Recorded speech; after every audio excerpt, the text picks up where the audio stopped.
الحمدللہ رب العالمین والصلاة والسلام علی سید المرسلین اما بعد اعوذ باللہ من الشیطان الرجیم بسم اللہ الذی لا یضر مع اسمہ شیء فی الارض ولا فی السماء وہو السمیع العلیم۔ پارہ نمبر 26 سورہ الذریات کی آیت نمبر 9 سے ہم شروع کریں گے، جس کے مطابق وہ پوچھتے ہیں روز جزا کب آئے گا۔ یعنی ان کا یہ سوال، یہ پوچھنا طلب علم کے لیے نہیں تھا، بلکہ وہ مذاق کے طور پہ، طنز کے طور پہ پوچھا کرتے تھے۔ پھر بیان فرمایا گا یہ اس دن ہوگا جب وہ آگ پر تپائے جائیں گے، جیسا کہ جب سونے کو پرکھنے کے لیے آگ میں ڈالا جاتا ہے تو تب پتہ چلتا ہے کہ وہ کھرا ہے یا کھوٹا ہے۔ اسی طرح ان کے اعمال کو بھی پرکھا جائے گا۔ دنیا میں وہ جو کر رہے ہیں، آخرت میں ان کا حساب لیا جائے گا اور ان کو حساب دینا پڑے گا۔ اگلی آیت کے مطابق وہ اپنی سزا کا مزہ چکھیں گے، یہی ہے وہ جس کے لیے تم جلدی مچا رہے تھے۔ البتہ اللہ سے ڈرنے والے اس روز باغات چشموں میں ہوں گے، باسد شکر لے رہے ہوں گے جو ان کا رب انہیں بخشے گا۔ بے شک یہ لوگ اس سے پہلے بھی نیکوکار تھے، یہ لوگ رات کو بہت کم سویا کرتے تھے اور سحری کے وقت اپنی بخشش کی دعائیں مانگا کرتے تھے، اپنی خطاؤں کی طلب مانگتے تھے، بخشش مانگتے تھے، اور ان کے اموال میں حق تھا سائل کے لیے اور محروم کے لیے، اور زمین میں ہماری قدرت کی نشانیاں ہیں اہل یقین کے لیے، اور تمہارے وجود میں بھی نشانیاں ہیں، کیا تمہیں نظر نہیں آتی۔ اگلی آیت کے مطابق اور آسمان میں ہے تمہارا رزق اور وہ ہر چیز جس کا تم سے وعدہ کیا گیا ہے، پس قسم ہے آسمان اور زمین کے رب کی، یہ حق ہے، اسی طرح جس طرح تم باتیں کر رہے ہو۔ اے حبیب، کیا پہنچی ہے آپ کو خبر ابراہیم علیہ السلام کے معزز مہمانوں کی؟ جب وہ آپ کے پاس آئے تو انہوں نے اسلام عرض کیا، آپ نے فرمایا تم پر بھی سلام ہو، اور دل ہی دل میں سوچا یہ بالکل انجان لوگ ہیں۔ یہاں تک آیت نمبر 25 تھی۔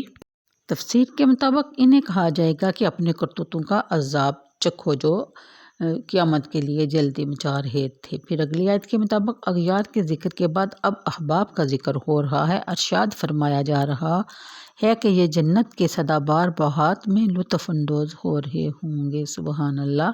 ان کے شاداب ٹہنیوں پر رنگ برنگے پھول کھل رہے ہوں گے، ان کی شاخوں پر لذیذ، رسیلی اور خوبصورت پھلوں سے لدی ہوئی ہوں گی۔ وہاں میٹھے اور ٹھنڈے پانی کے چشمے پھوٹ رہے ہوں گے اور اس ماحول کو مزید شگفتہ اور شاداب بنا رہے ہوں گے۔ بڑا پرلطف جملہ ہے۔ مولا کریم اپنے دست کرم سے خود انہیں نعمتیں عطا فرما رہے ہوں گے۔ سبحان اللہ۔ بصد شکر و ہزار مسرت انہیں وصول کر رہے ہوں گے، اللہ تعالیٰ دے رہا ہوگا اور بندے لے رہے ہوں گے۔ اس میں جو مزہ اور لطف ہے اس کا اندازہ ہمارے لیے آسان نہیں۔ اگلی آیت ان نوازش ہائے بے پایاں کی حکمت بیان کی جا رہی ہے کہ یہ وہ لوگ ہیں جو اپنی دنیاوی زندگی میں نیکوکار تھے، ان کے دامن حیات پر نافرمانی کا کوئی داغ نہیں۔ جب وہ عبادت کرتے تھے اس وقت ان کی مخفیت کا یہ عالم ہوتا کہ یہ دنیا اور مافیہ سے بے خبر ہو جاتے اور اپنے محبوب کے حسن ازل کے مشاہدہ میں مستغرق ہو جاتے۔ ان کی دوسری خوبی یہ تھی کہ ان کی راتیں فسق و فجور کی نظر نہیں ہو جایا کرتی تھی، اور نہ یہ شام سے نہ دن چڑھے تک غفلت کی چادر اوڑھے نیند میں مست پڑے رہتے تھے، بلکہ تھوڑی دیر سستانے کے بعد یہ اٹھ کھڑے ہوتے اور باقی رات ذکر و عبادت میں بسر کرتے تھے۔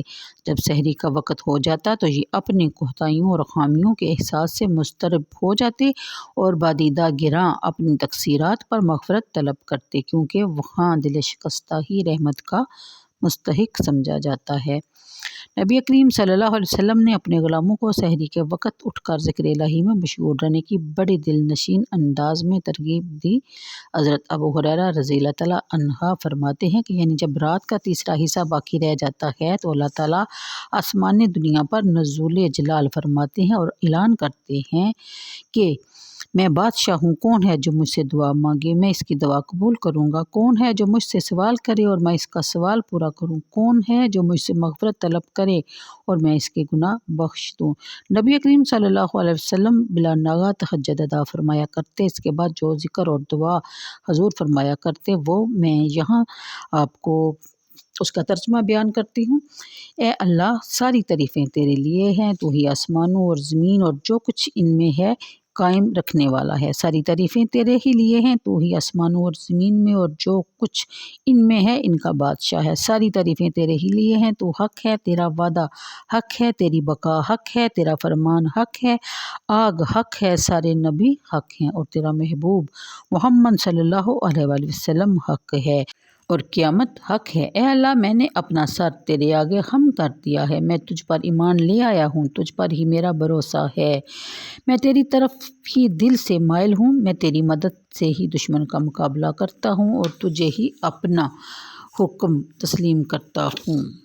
تو ہی سب کا رب ہے اور تیری طرف ہی ہم نے لوٹنا ہے۔ اے میرے اللہ، میرے گزشتہ گناہ بھی بخش دے اور آئندہ گناہ بھی معاف کر دے، جو میں نے چھپ کر کیے ہیں، جو میں نے اعلانیہ کیے ہیں، اور میری وہ خطائیں بھی بخش دے جنہیں تو مجھ سے بہتر جانتا ہے۔ تو ہی سب سے پہلے ہے، تو ہی سب سے بعد بھی ہے، اور تیرے سوا کوئی خدا نہیں، تیرے سوا کوئی معبود نہیں۔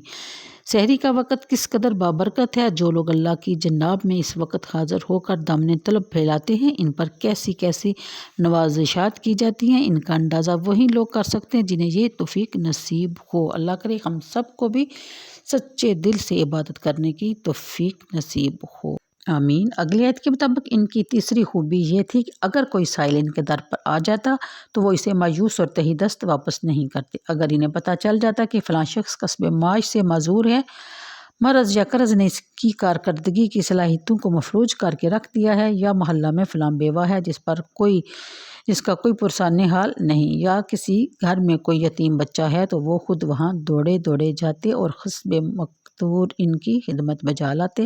ایسا کرنا اپنا فرض سمجھتے، نہ کسی پر احسان جتلاتے، نہ کسی سے شکر گزاری کی تمنا کرتے۔